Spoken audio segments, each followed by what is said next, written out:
llegó el momento que mi esposo tuvo que tomar un contrato para venir a los Estados Unidos y pareciera que ahí, en el mejor momento de la isla de los niños, tuve que tomar la decisión. Y decidí por mi familia, decidí por mi matrimonio y por mi hijo, porque todos llegamos en un momento donde tenemos que tomar las decisiones correctas.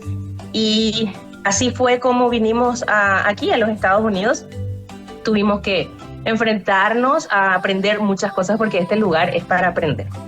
Todos los días aprendemos algo nuevo. Mi esposo es maestro, yo soy maestra, nuestro hijo también ya es coach deportivo y artístico.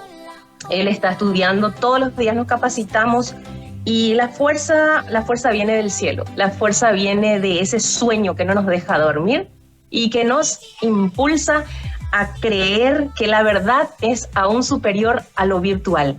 Y toda esta era digital es simple y llanamente una herramienta más que hay que aprender, que hay que conocerla y usarla bien para educar de manera artística, con contenido positivo a favor de la niñez y de la adolescencia, como un legado para las siguientes generaciones.